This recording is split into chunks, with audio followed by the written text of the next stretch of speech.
సొంత బాబాయిన గొడ్డలతో అడ్డంగా నరికి చంపేశావు నువ్వు. ఆ నరికి చంపించిన వ్యక్తులు నువ్వు వెనకేసుకొస్తావు. ఇలాంటి వ్యక్తి అంటే కూర్చోబెట్టి కేంద్రం మెడలు ఉంచుతాడంట. కేంద్రం మెడల్ అంటే ఎవరు? నరేంద్ర మోడీ గారు. వెళ్ళి నరేంద్ర మోదీ గారితో మాట్లాడగలవా? సోనియా గాంధీ గారు స్పెషల్ కేటగిరీ స్టేటస్ అప్పుడు రాష్ట్ర విభజనప్పుడు చిన్న ప్లే కార్డు పట్టుకోవడానికి నువ్వు దాక్కొని అంత పిరుకోడివి. నీకు ఒక దమ్ము ధైర్యం,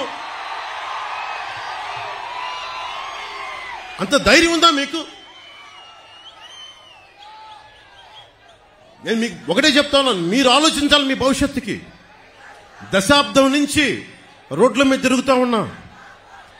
ఇంతమంది చిత్రకథా నాయకులు ఉన్నారు. మెగాస్టార్ చిరంజీవి గారు ఉన్నారు, రెబల్ స్టార్ ప్రభాస్, మహేష్ గారు, అల్లు అర్జున్ గారు, రామ్ చరణ్ గారు, జూనియర్ ఎన్టీఆర్ గారు, ఇలా ఎంతో మంది నాయకులందరూ ఏ రోజు కూడా చిత్ర పరిశ్రమని రాజకీయ పరంగా ఎవరు వేధించలా. ఇందాక అక్కడ బోర్డు చూస్తుంటే మనల్ని ఎవరు ఆపేదని ఒక బోర్డు ఉంది నాది. దేనికంటాం ఆ మాట?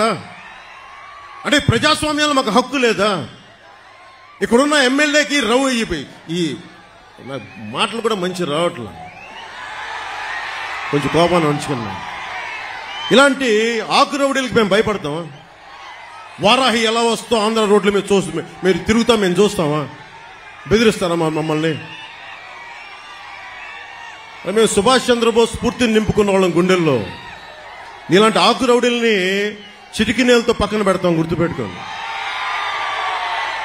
నా సైన్యంతో మేము రోడ్ల మీదకి వస్తే మమ్మల్ని ఎదుర్కొని మీరు భరించగలరా? మీరు తట్టుకోగలవా? మా శక్తిని, యువత శక్తిని తట్టుకోగలవా నువ్వు? 10 మంది ఆకురౌడీలు వేసుకొని కూర్చోబెట్టి కుర్రా యువతనందరినీ బెదిరిస్తే మీకు ఒకటే చెప్తున్నాను, మీరు దయచేసి భయపడకండి.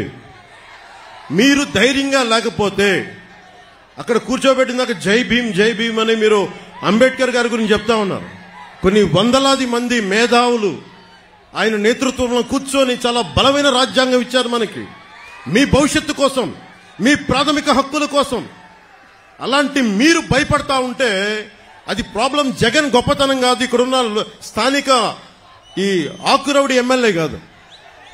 మనం పిరికితనం మనల్ని చంపేస్తుంది, మన చేతగానితనం, మనకి ధైర్యం లేక. అరే నాలాంటి వాడు ఒకడు, నేను గొప్ప కుటుంబాల నుంచి రాలా, మా నాన్న ముఖ్యమంత్రి కాదు, నాకేం పెద్ద గొప్ప కుటుంబాల నుంచి వచ్చిన వాళ్ళం కాదు.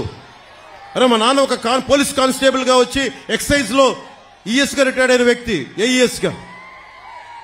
అలాంటి వ్యక్తి కుటుంబాల నుంచి వచ్చాం మేము ధైర్యంగా ఉన్నామంటే మీరెందుకు ధైర్యంగా ఉండలేరు? నా రక్తం వేరు, మీ రక్తం వేరా? నా గుండె వేరు, మీ గుండె వేరా?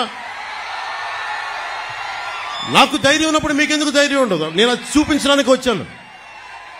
అధికారం పరమావధి కాదు, మార్పు పరమావధి. మీరు బాగుంటే నాకు చాలా ఆనందం. ఎవరన్నా సరే, ఇది నిన్న కూడా జగన్ మాట్లాడుతా భీమవరంలో నేను కూర్చొని మార్చేసుకున్నానంట, భీమవరం నుంచి మార్చానంట. ఏదైనా మాట్లాడితే కూర్చోబెట్టి వ్యక్తిగతంగా మాట్లాడతాడు. ఏ రోజున్నా సరే జగన్ గారి సతీమణిని నాకు అంటానికి ఎంతసేపు పడుద్ది? పెళ్ళాం అనే పదప్రయోగం వాడతామా మనం అసలు? ఈ దిగజారుడు ముఖ్యమంత్రి దిగజారిపోయాడు.